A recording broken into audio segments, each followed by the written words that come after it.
प्रिय स्टूडेंट, आज जो हमारा टॉपिक का वर्णन होने जा रहा है वो है कम्युनिकेशन यानी कि संप्रेषण। अब संप्रेषण क्या होता है? What is communication? संप्रेषण की मुख्य अवधारणा। संप्रेषण की मुख्य अवधारणा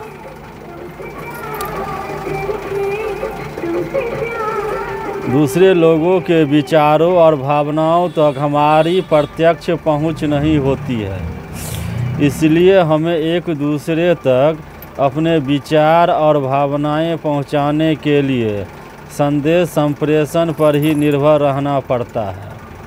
मनुष्य एक सामाजिक प्राणी है और मानव प्रकृति का सबसे अभिन्न अंग है। सभी जीवों में केवल मनुष्य ही ऐसा प्राणी है जो अपने विचारों को शब्दों में मौखिक एवं लिखित दोनों रूप में व्यक्त करने में सक्षम है।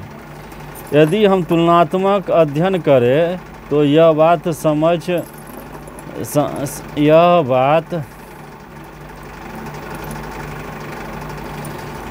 सामने उभर कर आती है कि मानव सभ्यता और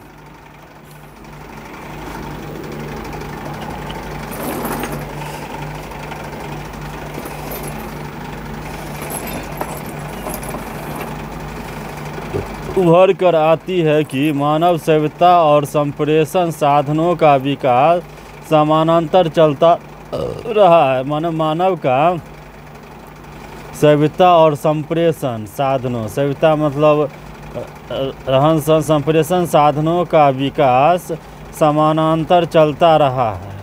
हम जो कुछ सोचते हैं वह भी संप्रेषण ही है। संप्रेषण को संदेश वाहन या संदेश भी कहा जाता है। इस यूनिट में संप्रेषण और संचार शब्दों को विभिन्न स्थानों पर समान रूप में लिखा गया है। दोनों का अर्थ एक ही है। जन्म से ही मनुष्य संप्रेषण के माध्यम से अपने भाव प्रकट करता है।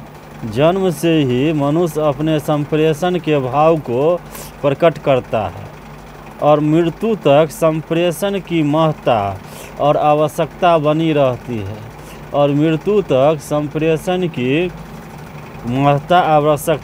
रहती है।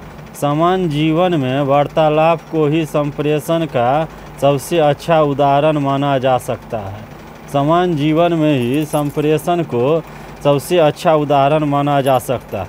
सामाजिक व्यवहार के लिए मनुष्य को एक दूसरे से संवाद करना पड़ता है। विभिन्न स्रोतों के आधार पर कहा जाता है कि एक सामान्य मनुष्य का 70% से अधिक समय अन्य लोगों के साथ संवाद करने में प्रयुक्त होता है।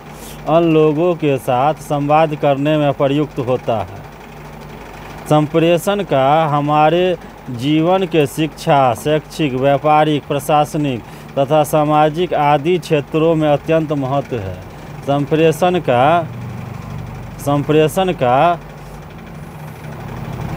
हमारे जीवन के शिक्षा,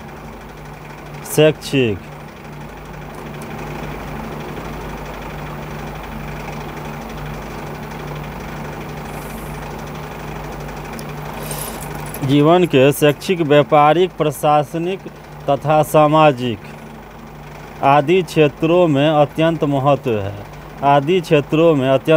है। हमें अपने दैनिक जीवन को सरल एवं सफल बनाने और आवश्यकताओं की पूर्ति के लिए दूसरों के साथ उचित संप्रेषण करना ही पड़ता है। शिक्षा और शिक्षण के माध्यम से हुए संप्रेषण के कारण मनुष्य की बुद्धि का अर्थपूर्ण विकास संभव हो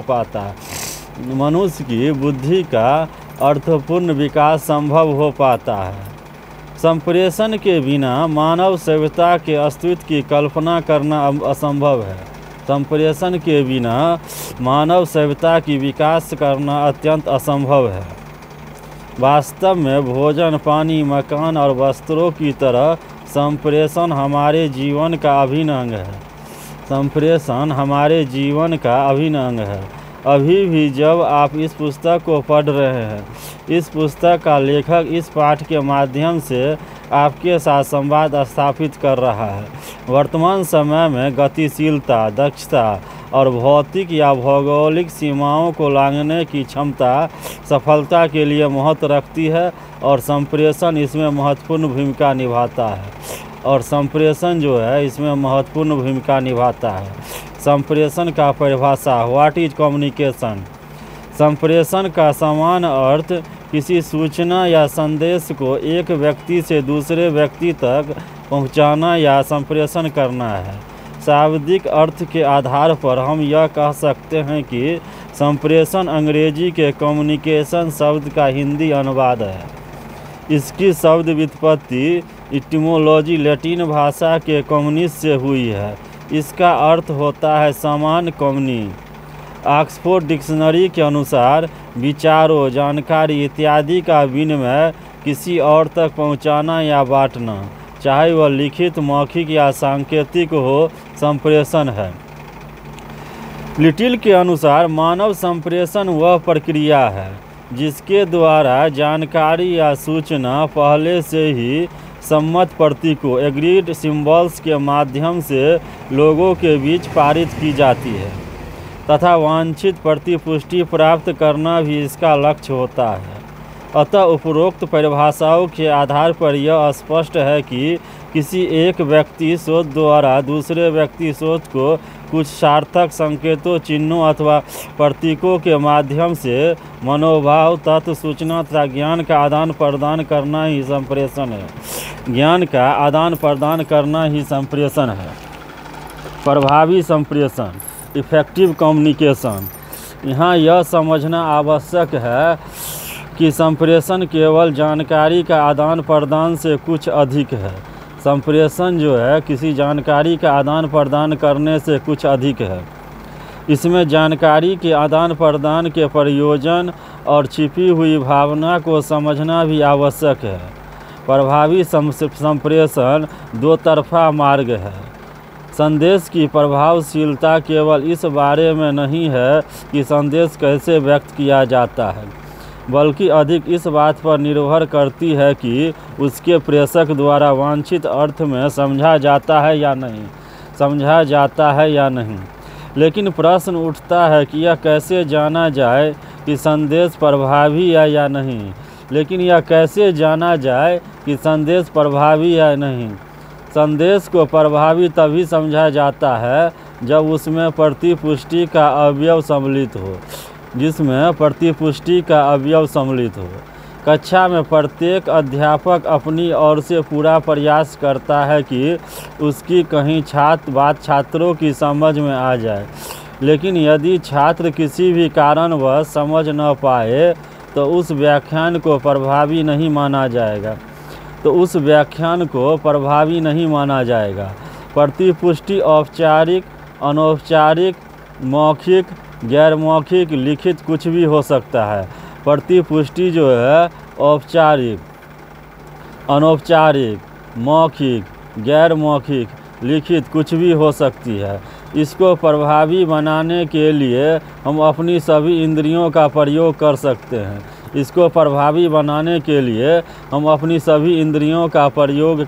हैं। प्रत्यक्ष मौखिक संवाद में हमारे चेहरे की अभिव्यक्ति, स्वर, शरीर की भाषा, धैर्य के साथ सुनना आदि सभी प्रभावी संवाद में योगदान करते हैं। संप्रेषण के मुख्य उद्देश्य एवं कार्य, main objective and function of communication. संप्रेषण के मुख्य उद्देश्य एवं कार्य।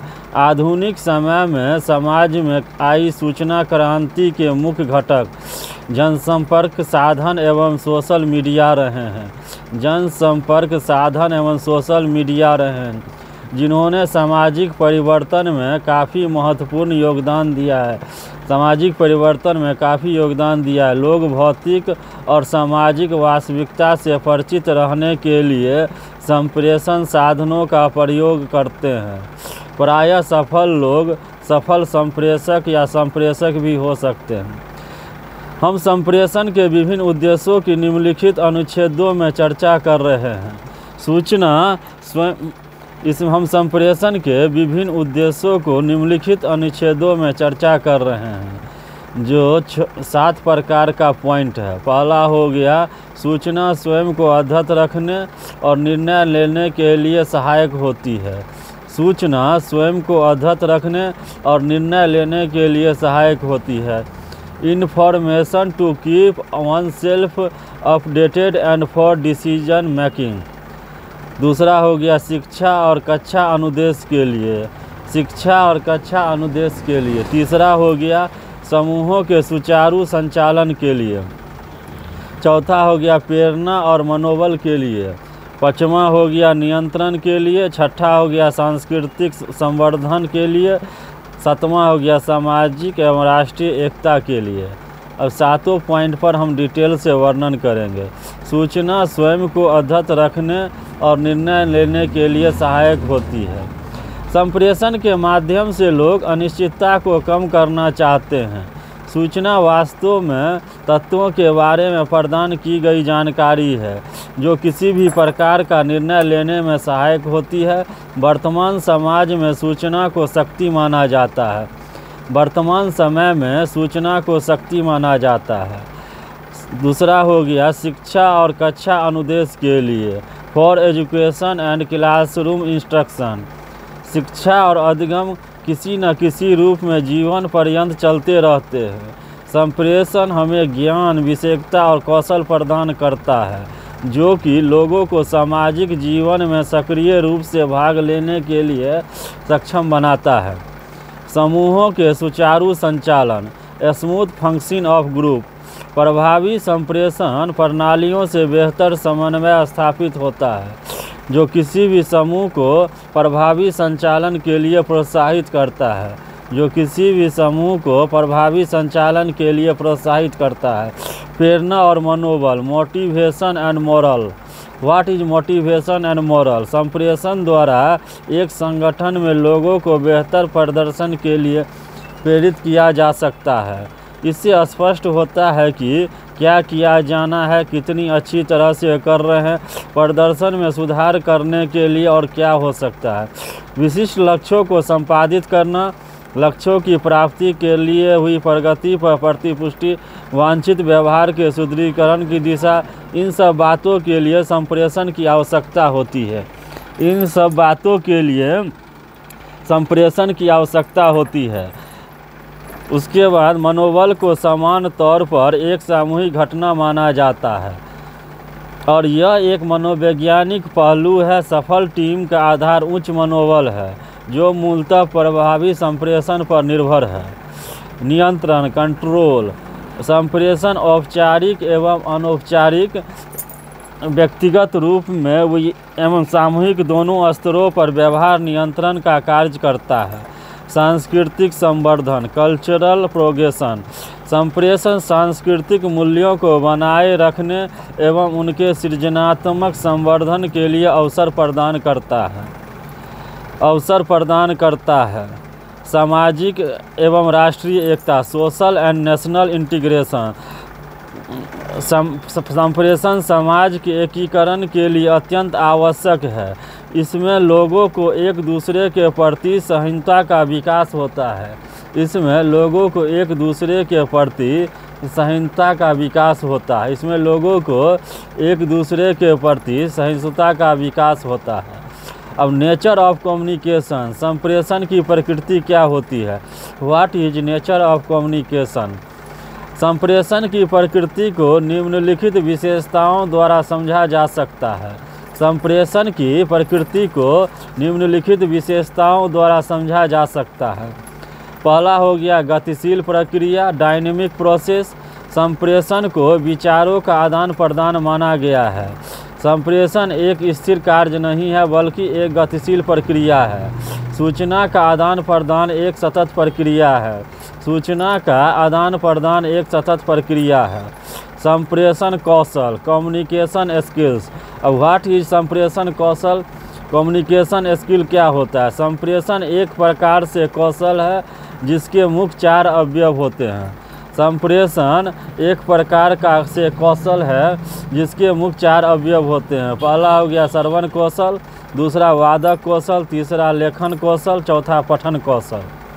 अब समान रूप से हम लेखन कौशल और पठन कौशल पर अधिक बल देते हैं, जबकि वादक कौशल और श्रवण कौशल कम महत्वपूर्ण नहीं है।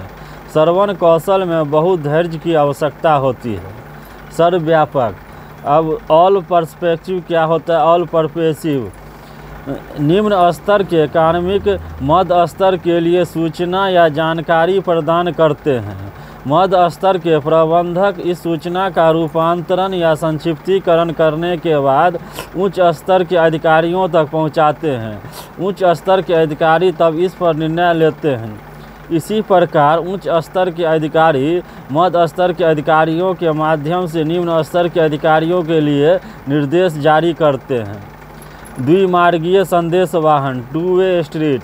द्विमार्गीय संदेशवाहन सरल भाषा में प्रभावी संप्रेषण को 2 तरफा रास्ता भी कहा जा सकता है। संप्रेषण को प्रभावी तभी माना जाता है जब प्रतिपुष्टि फीडबैक भी संप्रेषण प्रक्रिया का अंग हो। कल्पना कीजिए, एक शिक्षक को अपने छात्रों से कोई प्रतिक्रिया या प्रतिपुष्टि नहीं मिलती तो शिक्षण प्रक्रिया को निरर्थक या अप्रभावी माना जा सकता है। और 5वां हो गया संप्रेषण प्रक्रिया सदैव एक निश्चित संदर्भ और संबंधित पहलू में घटित होती है। Communication takes place in a context and has a relationship aspect. संप्रेषण का अर्थ या संदेश इस बात पर निर्भर करता है कि आप क्या करते हैं और कैसे कहते हैं। एक ही संदेश को अधिकृत रूप अथॉरिटेटिवली या विनम्रता पॉलिटिरी से संप्रेषित किया जा सकता है। उदाहरण के लिए, जब एक पानी के गिलास के लिए पूछा जाए तो हम यह कह सकते हैं कि कृपया मेरे लिए एक पानी का गिलास ले आइए। मुझे एक पानी का गिलास दीजिए। क्या मुझे एक पानी का गिलास मिल सकता है? क्या तुम मुझे पानी का एक गिलास दे सकते हो? उपरोक्त सभी कथनों में संप्रेषण के विभिन्न संदर्भ हैं और उनके अनुसार अर्थ परिवर्तन होता है और उन्हीं के अनुसार जो है अर्थ परिवर्तन होता है। समरूपता और अनुरूपता, सिमेट्री एंड कॉम्प्लीमेंट्रिटी, ये दोनों एक अच्छे संप्रेषण के आदान प्रदान का अभिन्न अंग होते हैं। समरूपता और समानता को दर्शाती है और अनुरूपता विशेषताओं में मतभेद को दर्शाती है। और विषमता जो है मतभेद को दर्शाती है।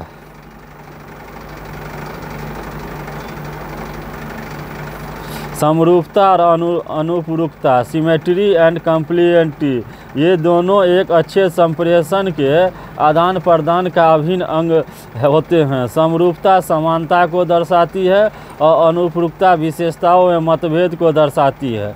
उदाहरण के लिए, यदि 2 छात्र जो गणित में बहुत अच्छे हैं उनके बीच एक अच्छा संप्रेषण होगा, यह समरूपता मानी जाएगी। दूसरी ओर, यदि 2 छात्रों में से एक छात्र गणित में अच्छा है लेकिन अंग्रेजी में कमज़ोर है, दूसरा छात्र अंग्रेजी में अच्छा है लेकिन गणित में कमज़ोर है, वे एक दूसरे के बीच अच्छा प्रशंसनीय संप्रेषण कर सकते हैं क्योंकि वे एक दूसरे की कमियों की पूर्ति कर सकते हैं पूर्ति कर सकते हैं। संप्रेषण सदैव एक संदर्भ में होता है। Communication always has a context. संप्रेषण सदैव एक संदर्भ में होता है। Communication always has a context. Bateson महोदय के अनुसार बिना संदर्भ के शब्दों या कार्यों का कोई अर्थ नहीं होता है। संप्रेषण के संदर्भ या संप्रेषण के संदर्भ में मुख्य 4 आयाम है। भौतिक संदर्भ, फिजिकल कॉन्टेक्स्ट, यह स्थान की भौतिक परिस्थितियों को संदर्भित करता है। यह उस जगह को दर्शाता है जहाँ पर संप्रेषण होता है। उदाहरणतया सम्मेलन, कक्षा, शिक्षण कक्ष, खुली सभा इत्यादि। सामाजिक संदर्भ, social context. What is social context? सामाजिक संदर्भ मुख्य रूप से निम्न के बारे में होता है। पहला हो गया, संदेश का अर्थ क्या लिया जाए। यह प्रेषक और प्राप्तकर्ता के पारस्परिक संबंध एवं भूमिका पर निर्भर करता है। तथा दूसरा समाज के मानदंड और संस्कृति भी इसमें निर्णायक भूमिका अदा करते हैं। उदाहरण के लिए कुछ व्यक्तियों का समूह यदि किसी विवाह समारोह में मिलता है तो उसका संवाद अनौपचारिक होगा। यदि कार्यालय के किसी मीटिंग में मिलता है तो वह अनौपचारिक होगा।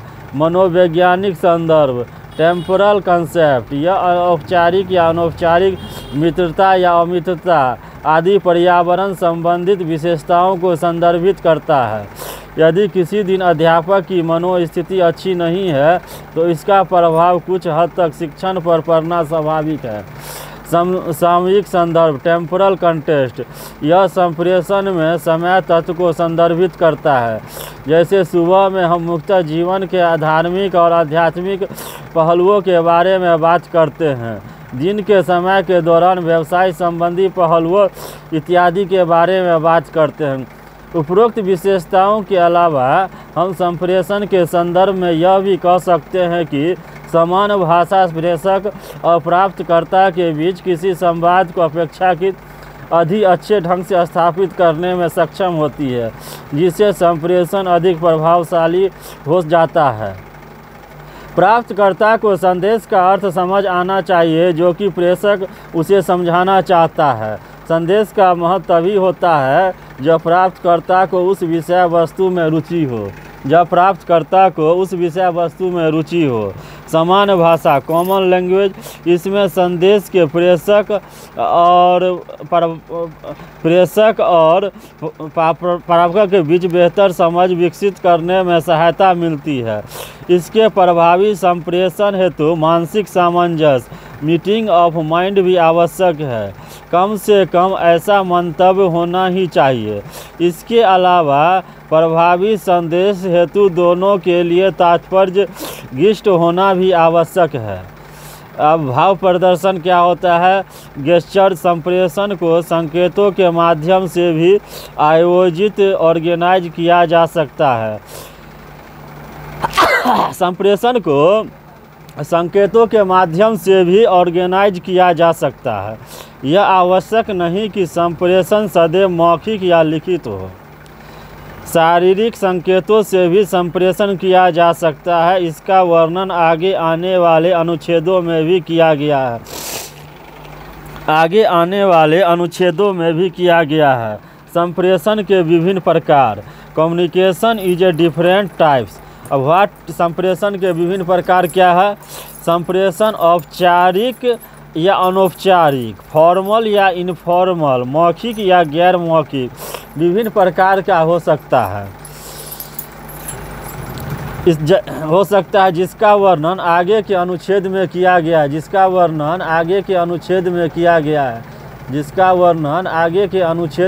गया है।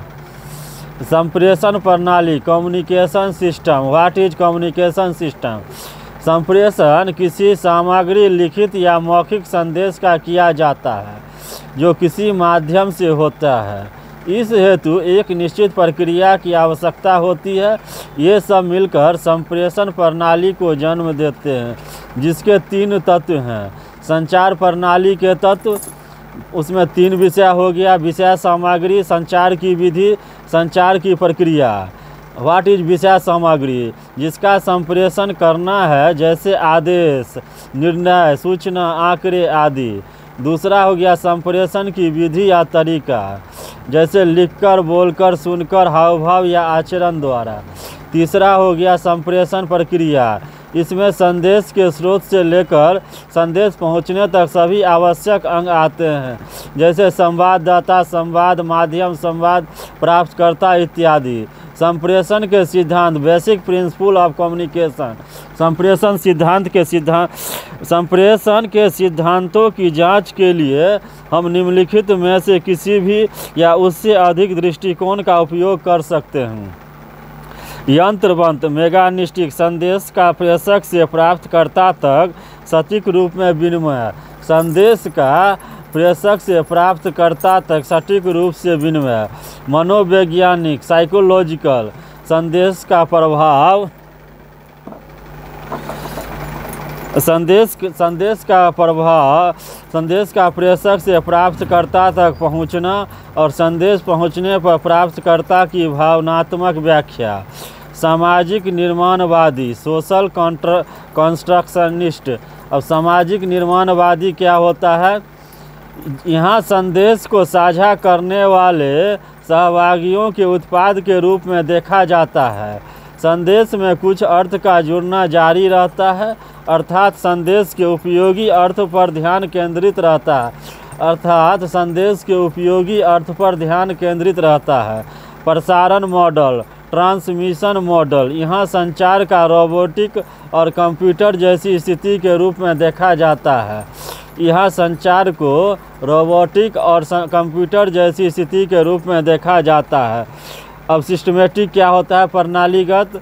यहाँ संचार या नए संदेश थ्रूपुट के माध्यम के अनुसार चलते हैं। दूसरे शब्दों में यह संचार लोगों के माध्यम से यात्रा करता है और संदेश की व्याख्या और पुनर्व्याख्या चलती रहती है, और संदेश की व्याख्या और पुनर्व्याख्या चलती रहती है। आलोचनात्मक पक्ष क्या होता है? क्रिटिकल। इस सिद्धांत को व्यक्तियों और सामाजिक समूहों की शक्ति और उत्पीड़न के स्रोत के रूप में देखा जाता है। इस स्तर पर एक विशेष सिद्धांत का निरीक्षण संचार की प्रकृति पर एक रूपरेखा प्रदान करेगा, जैसा कि उस सिद्धांत की सीमाओं के भीतर देखा गया है। अब संप्रेषण model, what is communication models. अब संप्रेषण मॉडल क्या होता है? संप्रेषण मॉडल को एक दृश्य प्रतिनिधित्व के रूप में परिभाषित किया जा सकता है, जो कि संप्रेषण प्रक्रिया के विभिन्न भागों की पहचान, वर्गीकरण और वर्णन करता है। इस संचार प्रक्रिया को रेखा या चित्र के माध्यम से दर्शाया जाता है। संचार के मुख्य अवयवों में संदेश प्रेषक, संदेश मीडिया और संदेश प्राप्तकर्ता है। इन सब में घनिष्ठ संबंध स्थापित है। संप्रेषण प्रक्रिया संचारक द्वारा संदेश के प्रसारण के साथ आरंभ होती है तथा संदेश प्राप्तकर्ता द्वारा दी गई प्रतिक्रिया के साथ समाप्त होती है। संप्रेषण मॉडल का प्राथमिक उद्देश्य संप्रेषण या संचार प्रक्रियाओं की महत्वपूर्ण समझ को प्राप्त करना है। संप्रेषण या संचार मॉडल का अध्ययन करने से हमें निम्न लाभ प्राप्त होता है। अब संप्रेषण या संचार मॉडल का अध्ययन करने से हमें निम्न लाभ प्राप्त होता है। इससे संप्रेषण या संचार के तत्वों के बारे में पूर्ण जानकारी प्राप्त की जा सकती है। इससे संप्रेषण या संचार के तत्वों के बारे में पूर्ण जानकारी प्राप्त की जा सकती है। दूसरा है संप्रेषण शोधन में सहायता मिल सकती है। संप्रेषण शोधन में सहायता मिल सकती है। तीसरा हो गया, यह संप्रेषण प्रक्रियाओं की सफलता को बढ़ावा देने का विभिन्न ढंगों के रूप में जानकारी प्रदान करता है। यह संप्रेषण प्रभाव प्रक्रिया का दर्शाता है। चौथा, यह उन कारकों के संदर्भ में जानकारी उत्पन्न करता है जो संप्रेषण प्रक्रियाओं की विफलता का कारण बनेंगे। पांचवा हो गया, यह संप्रेषण प्रक्रियाओं के कार्यान्वयन का प्रबंधन करता है। यह संप्रेषण प्रक्रियाओं की विशेषताओं का परिचय देता है। विभिन्न मॉडलों के माध्यम से हम यह समझ पाते हैं कि संप्रेषण के लिए न केवल मौखिक और लिखित रूपों का बल्कि संकेतों और प्रतीकों का भी उपयोग किया जाता है। तो ये संप्रेषण या संचार मॉडल के अध्ययन करने में हम निम्न लाभ प्राप्त होते हैं, जो 7 पॉइंट है, और 7 पॉइंट को हम विभिन्न तरह से दर्शाए हैं। उसके बाद अगला हो गया, संप्रेषण के मुख्य रूप से 3 मॉडल है। संप्रेषण के मुख्य रूप से 3 मॉडल है। पहला हो गया रेखीय मॉडल, इनर मॉडल। दूसरा हो गया संवादमूलक मॉडल, इंटरेक्टिव मॉडल। और तीसरा हो गया कार्य संपादन, ट्रांजैक्शन मॉडल। अब रेखीय मॉडल को मूल मॉडल माना जाता है। यह मॉडल संवादमूलक तथा कार्य संपादन मॉडलों की आधारशिला भी मानी जा सकती है। नए संप्रेषण विद्वानों ने संप्रेषण पर जो काम किया उसमें वक्ता, संदेश, प्रतिपुष्टि, श्रोता आदि अधिक रूप में सम्मिलित थे। वे संप्रेषण की नई तकनीकों जैसे टेलीग्राफी और रेडियो के आगमन और प्रसार से प्रभावित थे। हम यह सब 1949 में शेनन एंड बीयर द्वारा सुझाए गए मॉडल के भीतर इन तकनीकी प्रभाव को देख सकते हैं। उदाहरण के लिए हमें यह सोचने की ज़रूरत है कि रेडियो स्टूडियो में बैठा हुआ एक व्यक्ति कैसे वहां से हमारी कार में श्रवण के लिए रेडियो संदेश भेजता है। प्रेषक एक रेडियो उद्घोषक है जो मौखिक संदेश को कूट एनकोड करता है। वह संदेश रेडियो टावर द्वारा विद्युत चुंबकीय तरंगों चैनलों के माध्यम से प्रेषित होता है। अंततः वह संदेश कूटानुवाद डिकोड होने के लिए प्रेषक और चैनल के माध्यम से प्राप्तकर्ता के कानों तक पहुंचता है। रेडियो उद्घोषक वास्तव में नहीं जानता कि आप उनका संदेश प्राप्त करते हैं या नहीं।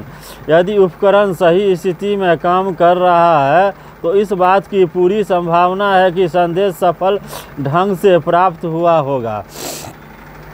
संदेश जो है सफल ढंग से प्राप्त हुआ होगा।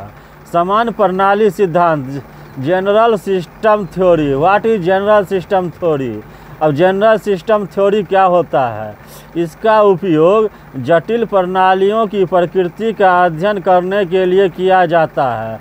इसका उपयोग जटिल प्रणालियों की प्रकृति का अध्ययन करने के लिए किया जाता है।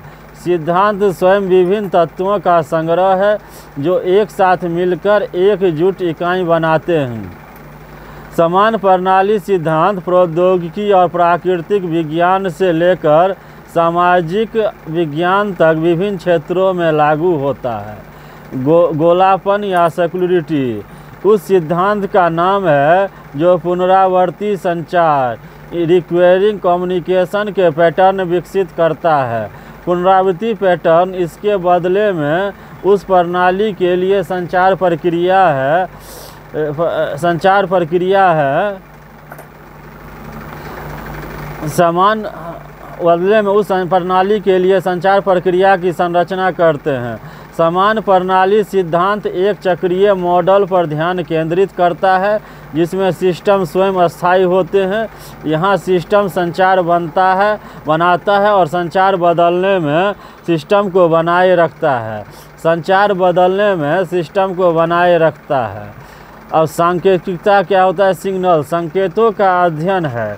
इसकी सबसे बुनियादी परिभाषा में एक संकेत कुछ भी है जो अर्थ रखता है। एक संकेत कुछ भी है जो अर्थ रखता है। यह शब्दों, छवियों, ध्वनियों आदि के रूप में प्रकट हो सकता है।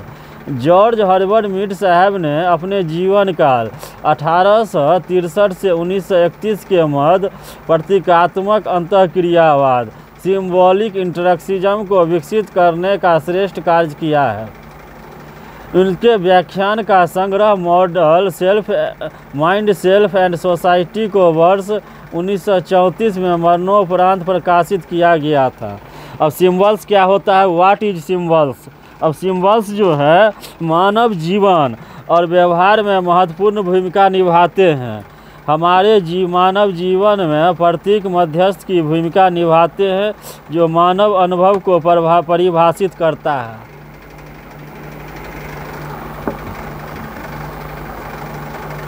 जो मानव जीवन के अनुभव को परिभाषित करता है। इस प्रकार मानवता का प्रतीकात्मक दृष्टिकोण होता है, न कि केवल जैविक। हम यह कह सकते हैं कि मनुष्य का केवल जैविक जनन नहीं होता बल्कि यह समय के अनुसार विकसित होता है। इस प्रकार समाज भी एक प्रकार से प्रक्रिया है। इस प्रकार समाज भी एक प्रकार से प्रक्रिया है। इस प्रकार से समाज भी एक प्रकार से प्रक्रिया है। अंतःक्रियावाद के अनुसार आत्म अवधारणा सेल्फ कॉन्सेप्ट मानव जीवन और व्यवहार का एक महत्वपूर्ण कारक है जिसका संचालन एजेंसी के द्वारा किया जाता है। जिसको एक व्यक्ति की सामाजिक व्यवस्था के भीतर कार्य करने की क्षमता के रूप में परिभाषित किया गया है। इसका तात्पर्य है कि किसी व्यक्ति के पास कुछ हद तक पसंद या स्वतंत्रता है। आत्म अवधारणाएं अपेक्षाकृत स्थिर अवधारणाएं हैं। जो लोग अपने बारे में विकसित करते हैं वे स्वनिर्मित पहचान है। इससे हमें दिशा भी मिलती है। यह सब व्यक्ति के विश्वास, मूल भावनाएं और स्वयं का मूल्यांकन और दूसरों के साथ व्यवहार भी प्रभावित करता है। रेखीय या रैखिक मॉडल क्या है? What is linear model? Linear model क्या है? रेखीय मॉडल सरल तथा एक दिशात्मक होता है, सिंगल डायरेक्शन होता है। यहाँ संप्रेषण केवल एक ही दिशा में जाता है। यहाँ एक व्यक्ति प्रेषक या प्राप्तकर्ता हो सकता है। लेकिन दोनों नहीं। लेकिन वास्तविक स्थिति के अनुसार संप्रेषण अधिक गतिशील है। इसलिए समयानुसार अन्य मॉडल उभर कर सामने आए। यहाँ मुख्य मॉडल का विवरण निम्न रूप में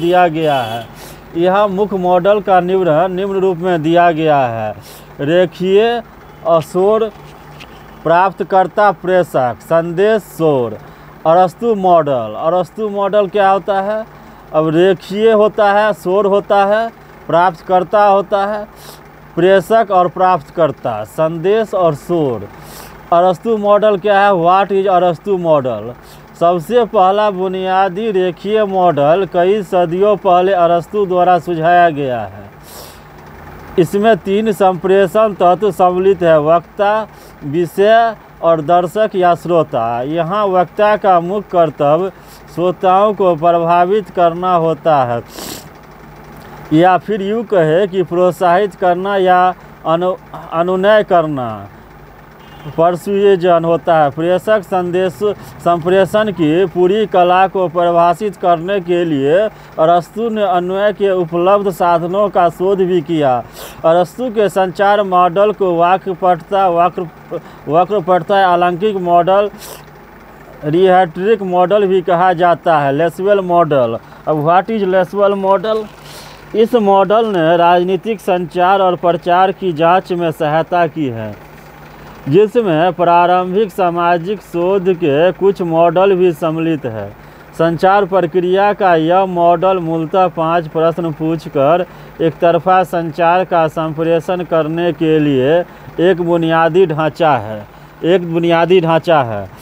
पहला हो गया किसने क्या कहा, किस माध्यम से कहा, किससे कहा, किस प्रभाव से कहा। Shannon Weaver model. What is Shannon Weaver model? Shannon और बियर मॉडल ने वर्ष 1949 में इलेक्ट्रॉनिक मीडिया के संबंध में संचार प्रणाली का एक दृश्य मोड प्रदान किया, जिसे लोकप्रिय रूप में संचार का गणितीय मॉडल कहा जाता है। यह निम्नलिखित तत्वों पर संरचित है। पहला, सूचना स्रोत। अब सूचना स्रोत क्या होता है? जहाँ से कोई संदेश उत्पन्न होता है। ट्रांसमीटर या हस्तांतरित करने वाला। ट्रांसमीटर जो संदेश को संकेतों में कूटबद्ध करता है। संकेत, सिग्नल। एक चैनल जिसके लिए सिग्नल ट्रांसमिशन के लिए अनुकूलित होते हैं, जैसे स्रोत। प्राप्तकर्ता, रिसीवर कूटबद्ध संदेश का कूटानुवाद करता है या अर्थ ज्ञात करता है। गंतव्य, डिस्टिनेशन क्या होता है? गंतव्य। संदेश वास्तव में गंतव्य के लिए होते हैं। प्रेरित संकेत को प्राप्तकर्ता द्वारा कूटानुवाद किया जाता है और फिर इसे गंतव्य पर भेजा जाता है। प्रेरक स्रोत, संदेश, ट्रांसमीटर, सिग्नल, संकेत प्राप्तकर्ता, संदेश, गंतव्य स्थान, शोर का स्रोत। अब शेनर बियर द्वारा सूचना मॉडल। शोर क्या होता है? नॉइज। यह किसी भी रूप में हो सकता है। यह तब होता है जब संदेश संचार चैनल से गुजर रहा हो। यह मूल रूप से संचार प्रक्रिया को विकसित करता है। यह स्थिर, तकनीकी या भौतिकी हो सकता है और शाब्दिक, अशाब्दिक, मौखिक या गैर मौखिक हो सकता है। यह मूल रूप से संचार प्रक्रिया को विचलित करता है। यह मूल रूप से संचार प्रक्रिया को विचलित करता है। यह संचार का गणितीय मॉडल, मैथमेटिकल मॉडल है। यह संचार का गणितीय मॉडल है। इस मॉडल के अनुसार संचार प्रक्रिया के 5 सबसे महत्वपूर्ण तत्व हैं। पहला हो गया स्रोत, दूसरा हो गया ट्रांसमीटर, तीसरा हो गया प्राप्तकर्ता, चौथा हो गया गंतव्य और पाँचवा हो गया शोर। अब शैनन और बियर ने निम्न 3 स्तरों की भी बात की है। शैनन और बियर ने निम्न 3 स्तरों पर बात की है। पहला हो गया संकेत, तकनीकी रूप से, सिग्नल तकनीकी रूप से, शब्दार्थ, सिमेट्रिक अर्थ की व्याख्या, प्रभावपूर्ण, इन्फ्लुएंशियल या इफेक्टिव। अब इन्फ्लुएंशियल या इफेक्टिव क्या होता है? यह मॉडल संचार की प्रक्रिया को और अधिक रूप से समझाने का प्रयास करता है। शैनन और बियर ने निम्नलिखित अवधारणाओं के बारे में बात की है। शैनन और बियर ने निम्नलिखित अवधारणाओं के बारे में बात की है। एंट्रोपी क्या होता है? What is entropy? यहाँ सूचना का मापन एंट्रोपी द्वारा किया जाता है। यहाँ संदेश का चयन करने के लिए चयन की स्वतंत्रता की degree of freedom of choice का उपयोग किया जाता है। वास्तविक से अधिकतम एंट्रोपी के अनुपात को सापेक्ष एंट्रोपी, रिलेटिव एंट्रोपी कहा जाता है। अब सापेक्ष एंट्रोपी और रिलेटिव एंट्रोपी कहा जाता है। अतिरेक क्या होता है? रिडुएंसी। What is रिडुएंसी?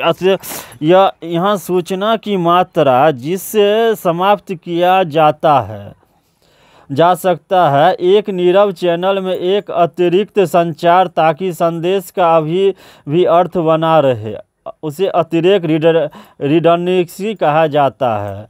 चैनल क्षमता। अब चैनल कैपेसिटी क्या होता है? व्हाट इज चैनल क्षमता?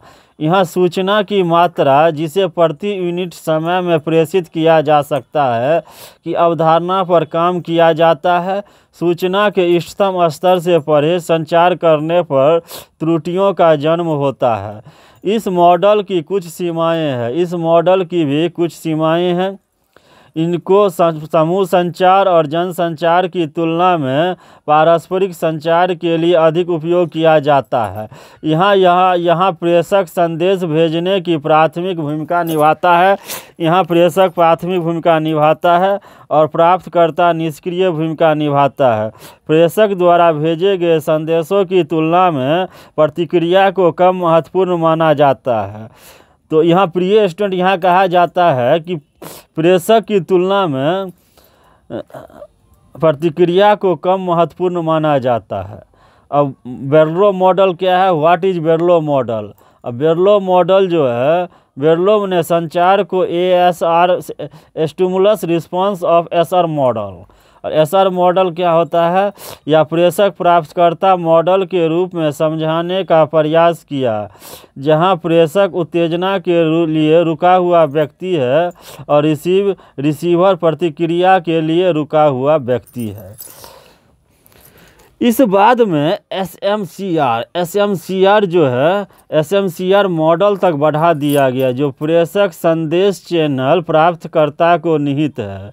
यह एक बुनियादी संचार प्रक्रिया है। यह संचार का एक रैखिक मॉडल है, कोई दो तरफा संचार नहीं है। यह संचार का एक रेखीय मॉडल है, कोई दो तरफा संचार नहीं है। प्रतिक्रिया की कोई अवधारणा नहीं है, कोई शोर भी नहीं है, और इसलिए संचार में बाधाओं की कोई अवधारणा नहीं है। संचार में बाधाओं की कोई अवधारणा नहीं है। बेरलो का संचार मॉडल। अब व्हाट इज बेरलो का संचार मॉडल क्या है? विचार का स्रोत, संचार कौशल, प्रवृत्ति, ज्ञान, सामाजिक व्यवस्था, संस्कृति, संदेश, अवयव, विषय, संरचना, कूटभाषा, चैनल, प्राप्तकर्ता, दृष्टिबोध, श्रवण, स्पर्श, घ्राणगंध, स्वाद। प्राप्तकर्ता में हो गया संचार कौशल, प्रवृत्ति, मनोभाव, ज्ञान, सामाजिक व्यवस्था, संस्कृति।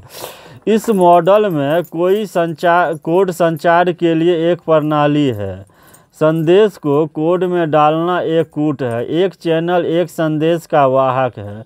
जिस तरह एक स्रोत का अपनी विषय वस्तु को संदेश में अनुवाद करने के लिए एक कूटवाचक की आवश्यकता होती है, प्राप्तकर्ता को संदेश का अनुवाद करने और इसे एक रूप में रखने के लिए एक कूट अनुवादक की आवश्यकता होती है, जिसे दर्शक उपयोग कर सकते हैं। संवाद मूलक मॉडल क्या है? Interactive model. What is interactive model? संवाद मूलक मॉडल जो है अव्यक्तिक दो तरफा संचार प्रक्रियाओं को समझाने के लिए सर्वोत्तम मॉडल है। इस मॉडल में संदेश भेजने और प्राप्त करने के माध्यम से संचार किया जाता है। संवाद मूलक संप्रेषण को अभिसरण मॉडल, कॉन्ग्रुएंस मॉडल के रूप में जाना जाता है।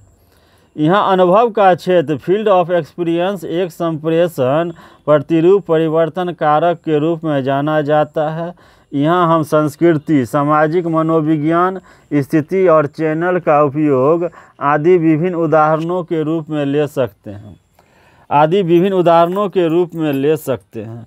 यह मॉडल संचार को एक ऐसी प्रक्रिया के रूप में वर्णित करता है जिसमें प्रतिभागी वैकल्पिक रूप से प्रेषक और रिसीवर के रूप में अपनी स्थिति बदलते हैं। वे भौतिक और मनोवैज्ञानिक संदर्भों में संदेश भेजकर और प्रतिक्रिया प्राप्त करके अर्थ उत्पन्न करते हैं। श्रव 1997। इस प्रकार इंटरैक्टिव मॉडल में प्रतिपुष्टि फीडबैक सम्मिलित है।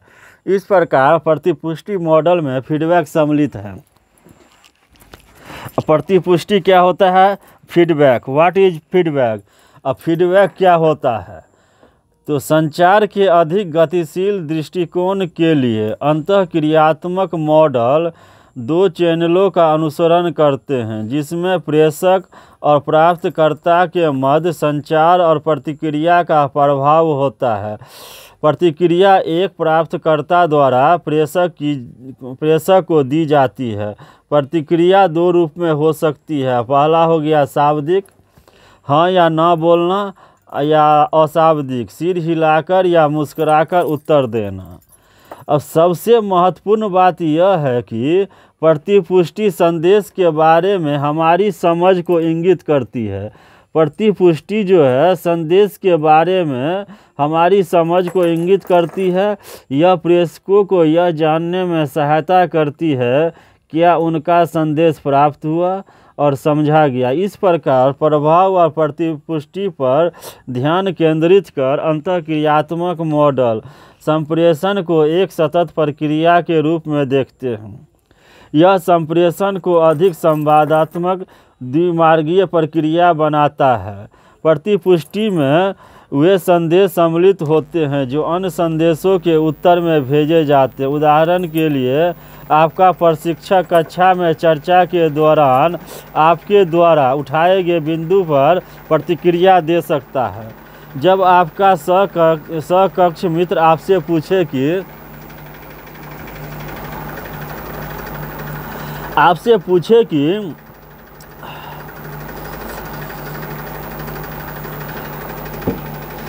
प्रतिपुष्टि में वे संदेश सम्मिलित होते हैं जो अन्य संदेशों के उत्तर में भेजे जाते। उदाहरण के लिए,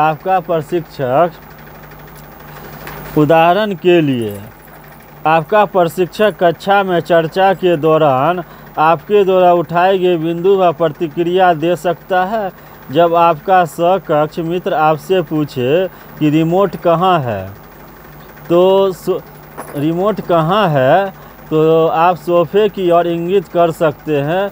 संचार प्रक्रिया में प्रतिपुष्टि लूप को सम्मिलित करने से प्रतिभागियों की भूमिकाओं की हमें अधिक जटिल समझ विकसित हो जाती है। यह मॉडल संचार को एक सतत प्रक्रिया बनाता है। यह प्रक्रिया एक बोधगम्य और जानबूझकर प्रक्रिया के रूप में लगती है, लेकिन यह प्रक्रिया सामान्य तौर पर बहुत तीव्र गति से होती है और बिना सचेत विचार के होती है। और बिना सचेत विचार के होती है। नकारात्मक प्रतिपुष्टि भी संप्रेषण प्रणाली को अनुकूलित बनाने में और समायोजन करने में सहायता कर सकती है, यदि ऐसी प्रतिपुष्टि को हम सही परिप्रेक्ष्य में लेकर चले। सेंडर क्या होता है, मैसेज क्या होता है, रिसीवर क्या होता है, फीडबैक क्या होता है। व्हाट इज सेंडर, प्रेषक क्या होता है। व्हाट इज मैसेज, संदेश क्या होता है। व्हाट इज रिसीवर, प्राप्तकर्ता क्या होता है। व्हाट इज फीडबैक, प्रतिपुष्टि क्या होता है। तो प्रेषक का अनुभव क्षेत्र, सेंडर फील्ड ऑफ एक्सपीरियंस। प्राप्तकर्ता का अनुभव क्षेत्र, रिसीवर फील्ड ऑफ एक्सपीरियंस। अब सेंडर फील्ड ऑफ एक्सपीरियंस क्या है और रिसीवर फील्ड ऑफ एक्सपीरियंस क्या है। संवाद मूलक प्रक्रिया में संदर्भ का योगदान। संवाद मूलक प्रक्रिया में संदर्भ का योगदान। संवाद मूलक प्रक्रिया मॉडल निम्न दो संदर्भों का ध्यान में रखता है। ए हो गया भौतिक संदर्भ और बी हो गया मनोवैज्ञानिक संदर्भ। भौतिक संदर्भ में अधिकतर पर्यावरणीय कारक सम्मिलित होते हैं। इसमें प्रभावी कारक कक्षा का भौतिक आकार, तापमान, ज्योति आदि हो सकते हैं। हम अपने समाज में विभिन्न भौतिक संदर्भों के बारे में सोच सकते हैं।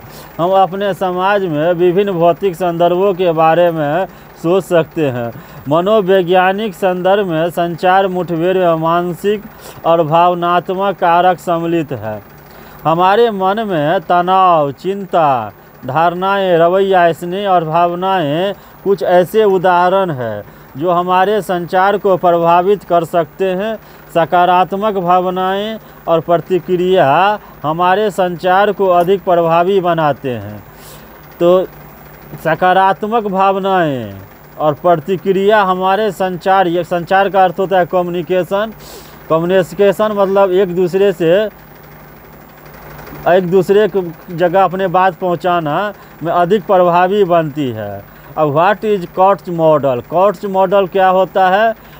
इस मॉडल ने वर्ष 1997 में अपने संचार के मध्यस्थ model, intermediary model of communication में द्वारपाल, गेटकीपर की भूमिका के बारे में बात की है, जिसका उत्तरदायित्व यह तय करना होता है कि क्या उत्पादित, प्रसारित या मुद्रित किया जाना चाहिए। उसके पास सूचना के अपने चयनित साझाकरण के माध्यम से संगठन को आकार देने की क्षमता होती है। कॉट्स महोदय ने तकनीकी कौशल, मानव कौशल और वैचारिक कौशल के बारे में भी बात की, जो प्रबंधन के बारे से भी संबंधित है। वक्ता, स्पीकर क्या होता है, द्वारपाल, गेटकीपर क्या होता है और ऑडियंस, श्रोता क्या होता है। एन इंटरमीडिएटरी मॉडल, कॉट्स का मॉडल। अब श्रम मॉडल क्या होता है, व्हाट इज श्रम मॉडल। विल्बर श्राफ ने 1954 में संचार के मॉडल का प्रस्ताव रखा। श्रम मॉडल ने यह समझाने का प्रयत्न किया कि व्यक्तियों, निगमों और अन्य लोगों के बीच अर्थ कैसे स्थानांतरित किया जाता है। उसने फीडबैक लूप की अवधारणा का भी प्रयोग किया है। अनुभव क्षेत्र, field of experience. What is अनुभव का क्षेत्र। उसके बाद हो गया अनुभव क्षेत्र, श्रम मॉडल, श्रम संचार मॉडल उनका फिगर के द्वारा समझाया गया है, जिसमें फिगर में जो है ऊपर में दिया है अनुभव क्षेत्र यानी कि फील्ड एक्सपीरियंस। दूसरा हो गया फील्ड ऑफ एक्सपीरियंस, अनुभव क्षेत्र। तीसरा हो गया सोर्स, स्रोत। चौथा हो गया कूट लेखक, इनकॉन्डर। उसके बाद सिग्नल्स, कूटवाचक। गुटवाचक में हो गया रिकॉर्डर, गंतव्य, डेस्टिनेशन। श्रम संचार मॉडल। इस मॉडल के अनुसार कूटन और कूटानुवाद एक प्रभावी संचार की दो आवश्यक प्रक्रियाएं हैं, जिसके बिना दो व्यक्तियों के बीच सूचना का प्रभाव कभी नहीं हो सकता है। इसके बिना दो व्यक्ति माने एक व्यक्ति और दूसरा व्यक्ति, दोनों व्यक्ति के बीच सूचना का प्रभाव कभी नहीं हो सकता है। यदि संचारक और गंतव्य में कुछ समान है, संचारक मतलब और गंतव्य। गंतव्य मतलब होता है जहाँ जाना है। गंतव्य में कुछ सामान है तो संदेश को सही ढंग से समझा जा सकेगा। तो संदेश को सही ढंग से समझा जा सकेगा। इस मॉडल में अनुभव का एक समान क्षेत्र काफ़ी महत्वपूर्ण तत्व है। इस मॉडल में अनुभव का एक समान क्षेत्र काफ़ी महत्वपूर्ण है। इस मॉडल में संकेत, सिग्नल, स्रोत और गंतव्य दोनों स्थितियों प्रेषक और प्राप्तकर्ता के लिए सामान्य है। श्रम ने वर्ष 1964 में अपने संचार मॉडल में अनुभव के क्षेत्र फील्ड ऑफ एक्सपीरियंस की भूमिका के बारे में बात की है। फील्ड ऑफ एक्सपीरियंस की भूमिका के बारे में बात की है। अब व्हाट इज ऑसगुड स्क्रमम? ऑसगुड स्क्रमम क्या है? What is Osgood Schramm model? यह मॉडल प्रेषक और रिसीवर के बीच अंतर नहीं करता है। यह मॉडल प्रेषक और रिसीवर के बीच अंतर नहीं करता है। यह संप्रेषण की समान और पारस्परिक रूप से पड़ताल करता है। यह प्रत्येक व्यक्ति को संदेश से कूटक और कूट अनुवादक, इनकोडर एंड डिकोडर के रूप में देखता है।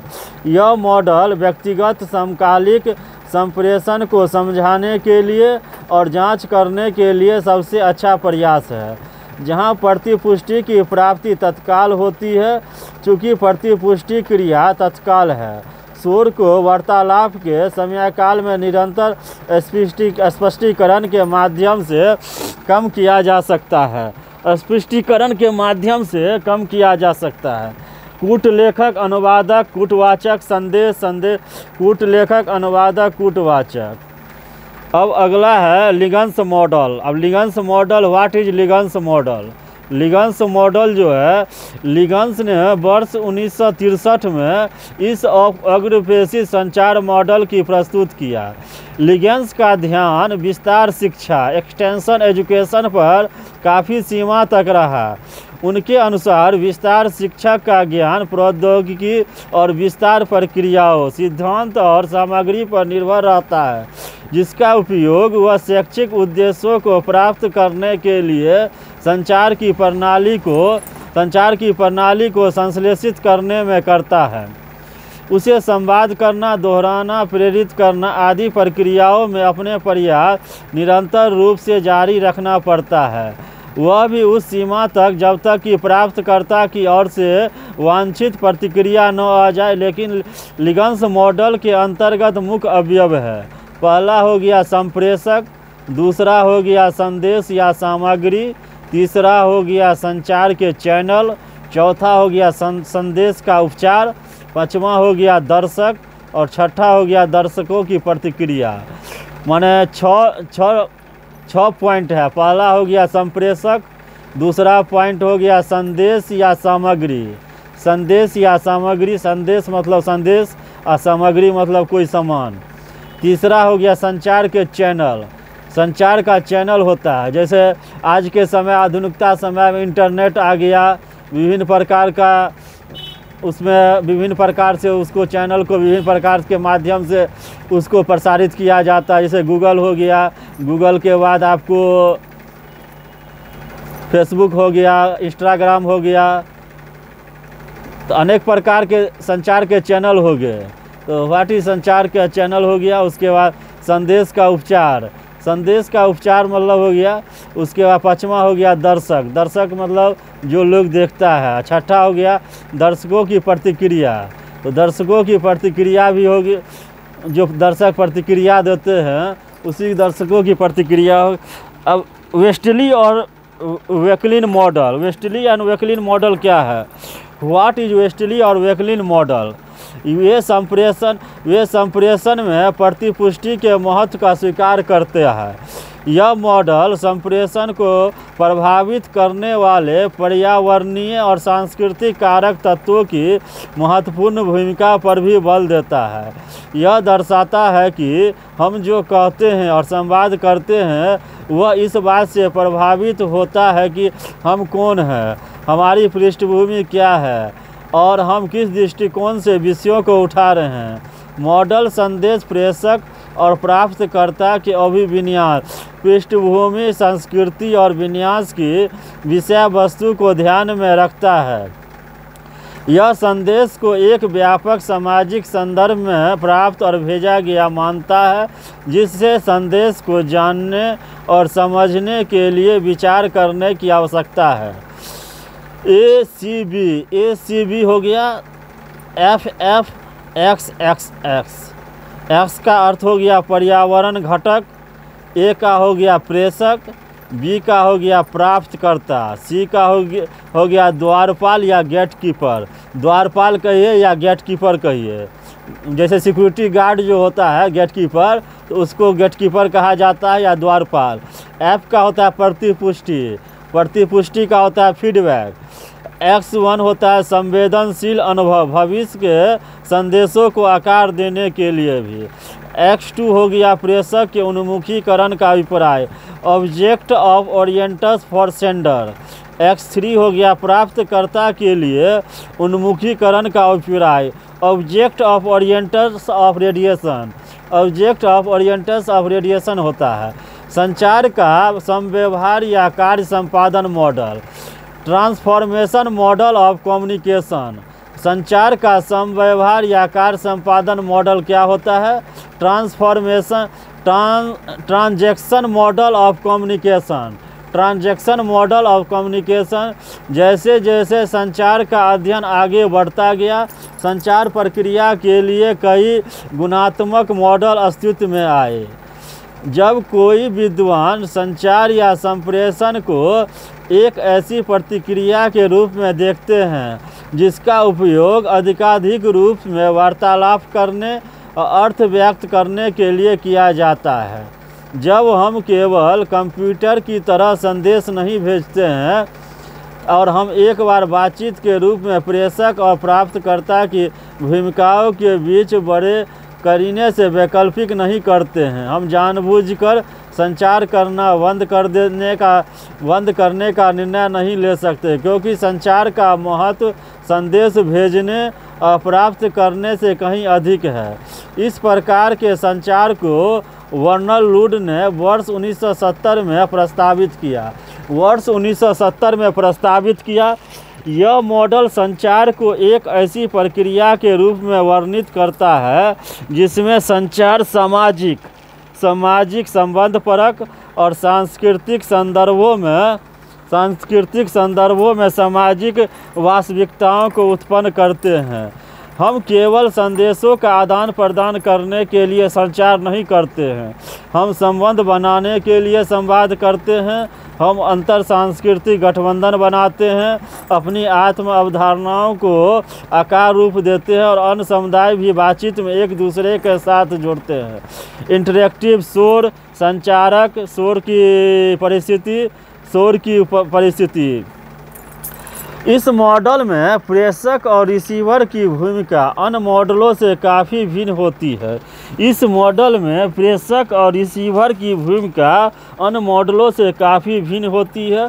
प्रतिभागियों को प्रेषक और प्राप्तकर्ता के रूप में औचित्य लेबल करने के बजाय उनकी प्रतिष्ठा को उच्च किया गया है। इस संचार मुठभेड़ में सम्मिलित लोगों को संचारक कम्युनिकेटर कहा जाता है। अन्य क्रियावाद संचार मॉडल के विपरीत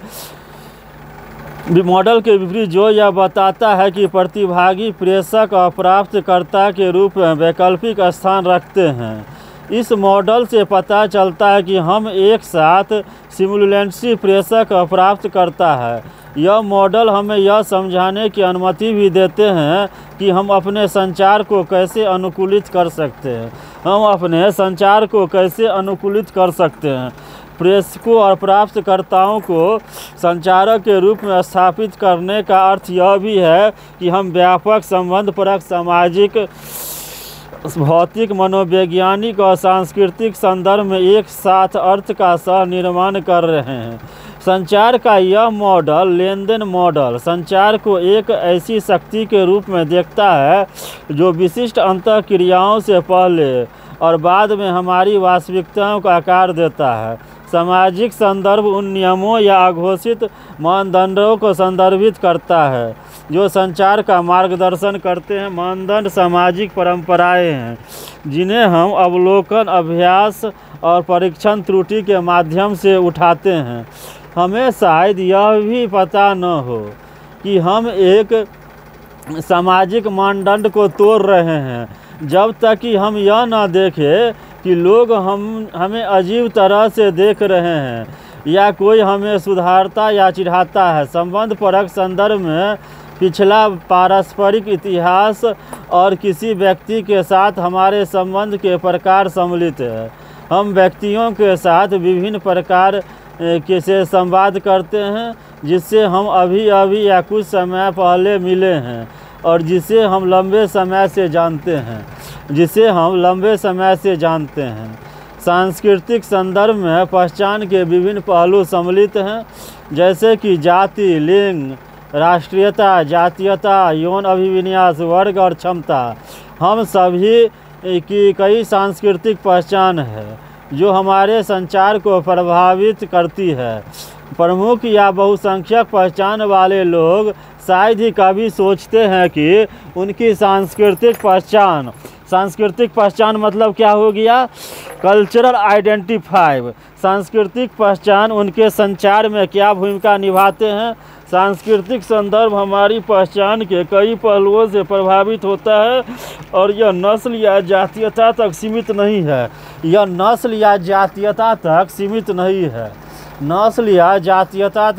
नहीं है। वानलैंड संवाद मूलक model, Barnlund transactional model. What is transactional model?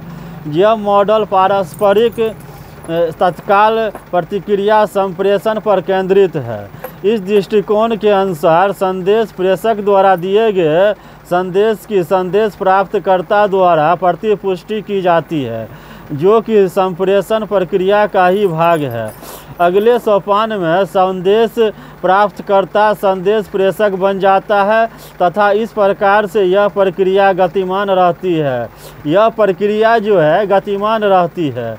संप्रेषण का कुंडलित मॉडल, हेलाइकल मॉडल ऑफ कम्युनिकेशन। संप्रेषण का कुंडलित मॉडल क्या है?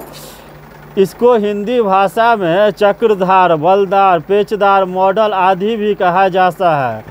इसको फ्रैंक डॉक्स ने वर्ष 1970 में प्रस्तावित किया था। यह मॉडल रैखिक मॉडल एवं चक्रीय मॉडल का संयुक्त रूप है। जब हम दूसरों के साथ संवाद स्थापित करते हैं तो प्राप्तकर्ता द्वारा की गई प्रतिपुष्टि हमारे अगले संदेश को प्रभावित करेगी। दिए गए त्रिशंकुनुमा आरेख से हम देख सकते हैं कि हम संचार के प्रत्येक चक्र के साथ अधिक ज्ञानवान बन जाते हैं। यह पूरी प्रक्रिया हमारे सर्कल का विस्तार करने में सक्षम होती है जिसको तीव्रता से व्यापक तथा और अधिक व्यापक मॉडलियों द्वारा दर्शाया गया है। यह प्रक्रिया नीचे से ऊपर की ओर गति इंगित करती है जो यह भी दर्शाती है कि हमारे प्रत्येक संचार अभ्यास नया है और पूर्व चर्चा से भिन्न है क्योंकि संप्रेषण कभी भी पूरी तरह से स्वयं का दोहराव नहीं करता है। संचार का पेचदार मॉडल हो गया।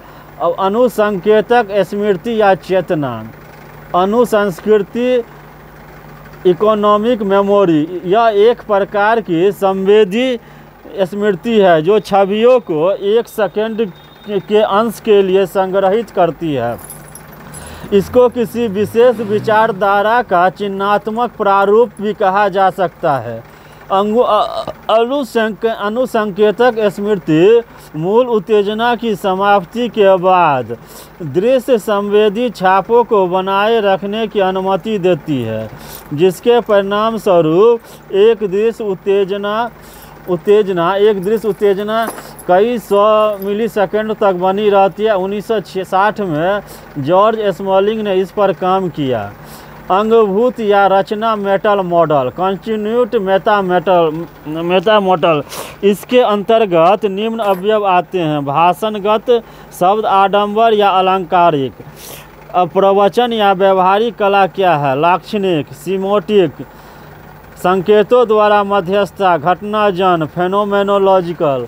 उसके बाद cybernetic, social psychological, social cultural, उसके बाद क्रिटिकल। भाषणगत शब्द आडंबरपूर्ण या अलंकारिक, रोडिकल प्रवचन की व्यवहारिक कला, लाक्षणिक सिमोस्टिक संकेतों द्वारा मध्यस्थता, घटनाजन फेनोमेनोलॉजिकल, अन्य जनों से वार्तालाप का अनुभव, साइबरनेटिक सूचना का मुख्य प्रभाव, सामाजिक मनोवैज्ञानिक सोशल साइकोलॉजिकल व्यक्तियों की बातचीत, सामाजिक सांस्कृतिक सोशल कल्चर, सामाजिक व्यवस्था का उत्पादन और पुनरुत्पादन सोशल ऑर्डर, गुण दोष विवेचक या आलोचनात्मक क्रिटिकल। ये एक प्रक्रिया जिसमें सभी मान्यताओं को चुनौती दी जा सकती है। एक प्रक्रिया जिसमें सभी मान्यताओं को चुनौती दी जा सकती है। संप्रेषण के प्रकार, types of communication, what is Sanskrit संप्रेषण के प्रकार, व्हाट टाइप्स ऑफ कम्युनिकेशन, संबंधों के आधार पर संप्रेषण का वर्गीकरण, classification on the basis of relationship element, classification on the basis of relationship elements of व्यक्तिक संप्रेषण, इम्पर्सनल कम्युनिकेशन। और व्यक्तिक संप्रेषण को आत्मचर्चा, आत्मविचार या आत्ममंथन के रूप में भी जाना जाता है।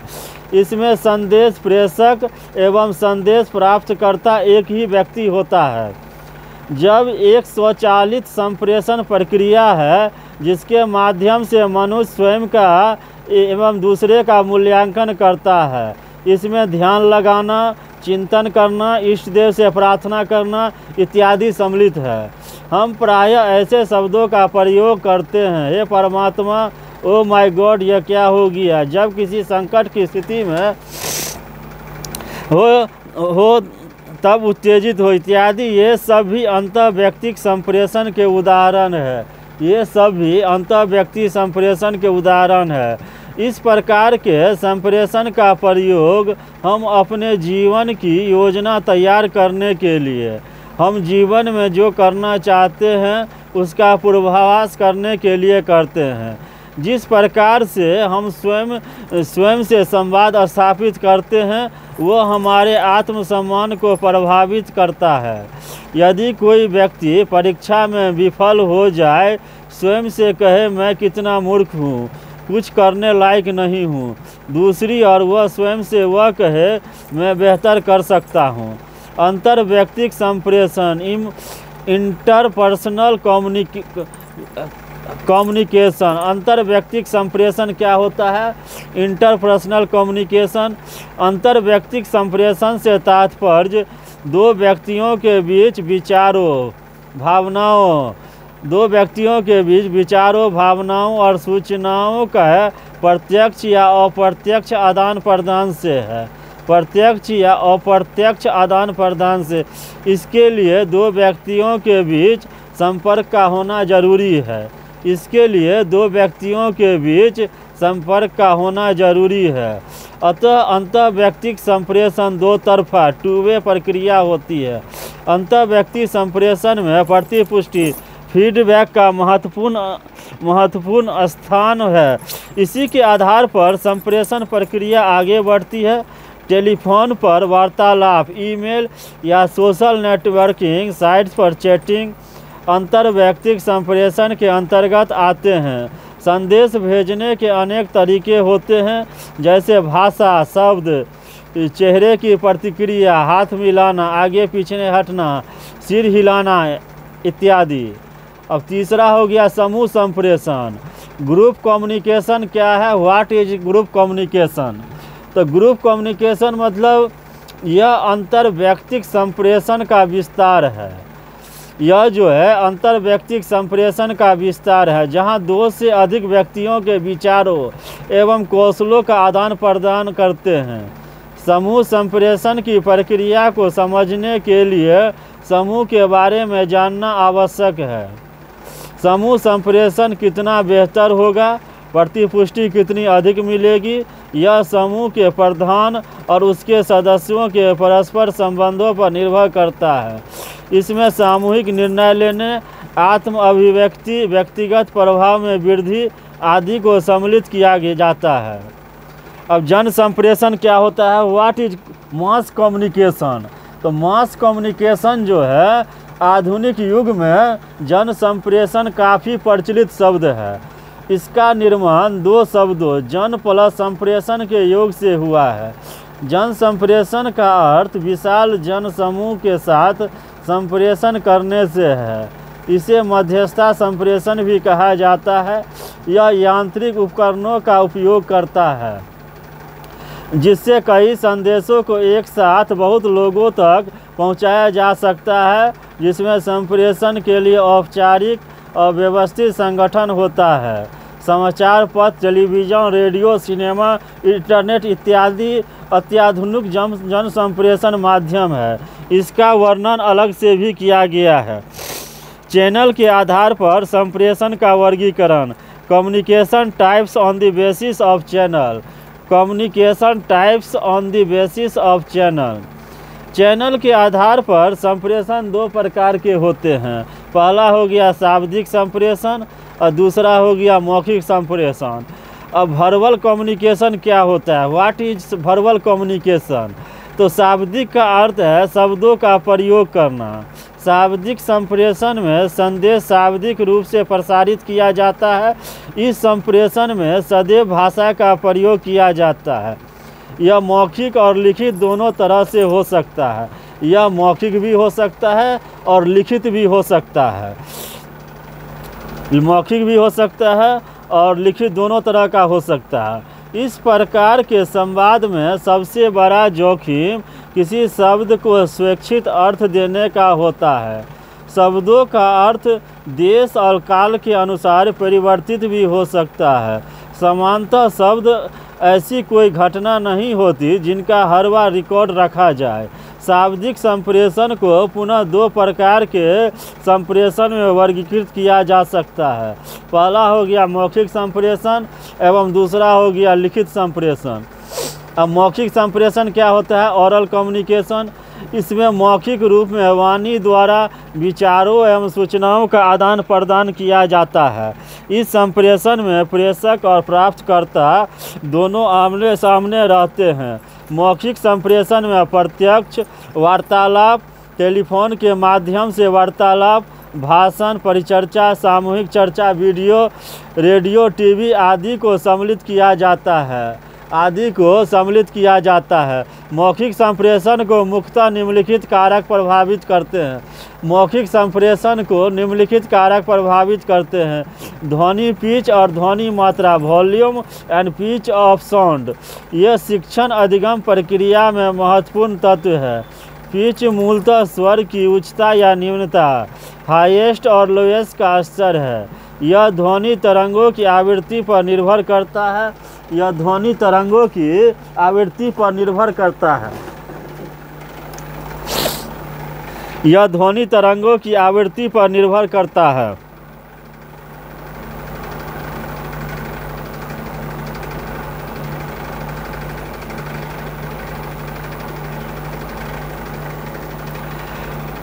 मौखिक संप्रेषण, oral communication. What is oral communication. अब ओरल कम्युनिकेशन मौखिक संप्रेषण, मौखिक मतलब मुंह से संप्रेषण करना, तो मौखिक संप्रेषण हो गया। इसमें मौखिक रूप में वाणी द्वारा विचारों एवं सूचनाओं का आदान प्रदान किया जाता है। इसमें विचारों का आदान प्रदान किया जाता है।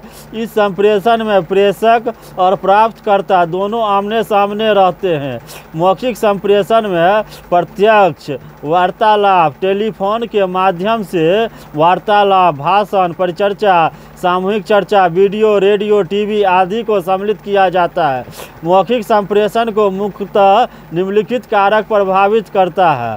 पहला हो गया ध्वनि पिच और ध्वनि मात्रा। अब ध्वनि pitch, volume and pitch of sound, ये शिक्षण अधिगम प्रक्रिया में महत्वपूर्ण तत्व है। पिच मूलतः स्वर की उच्चता या निम्नता का स्तर है। यह ध्वनि तरंगों की आवृत्ति पर निर्भर करता है। शिक्षक की आवाज़ और सही भाषा की जानकारी भाषण के मुख्य कारक है। ध्वनि मात्रा लोगों की संख्या और समय पर निर्भर करती है और इसे डेसिबल में मापा जाता है। गति, रेट अब यह मूलतः शब्दों को बोले जाने में लिया गया समय होता है। जब संदेश वाहक बोल रहा हो तो नियमितता बनाए रखनी चाहिए, क्योंकि एक नियमित रूप से या लयबद्ध आवाज़ आपका आत्मविश्वास बढ़ाती है और नियमित भाषण और निष्ठा का संकेत है।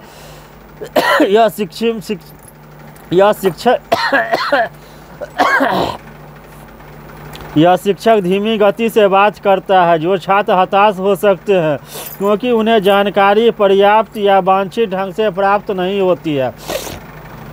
उच्चारण में स्पष्टता।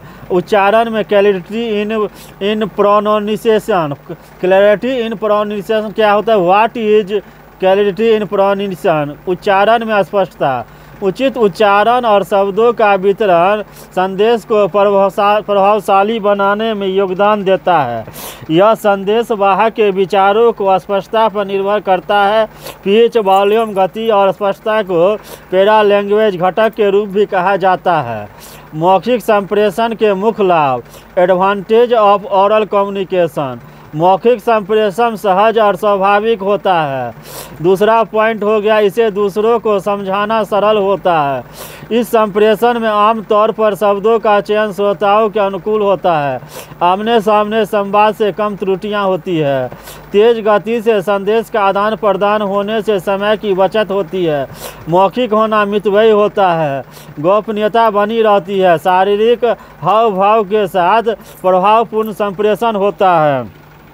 शारीरिक रूप से हाव भाव होने से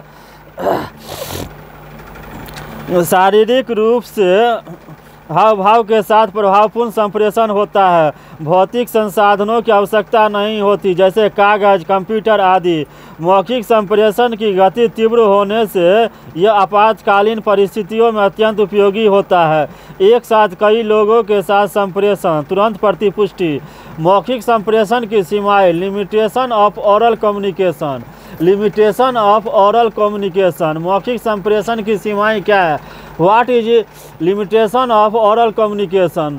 लिखित संप्रेषण की तरह मौखिक संप्रेषण में शब्द अस्थायी नहीं होते हैं। यह कहना अतिशयोक्त नहीं होगी कि मौखिक संप्रेषण में बोले गए कई शब्द हवा में ही गायब हो जाते हैं। कई शब्द हवा में ही गायब हो जाते हैं।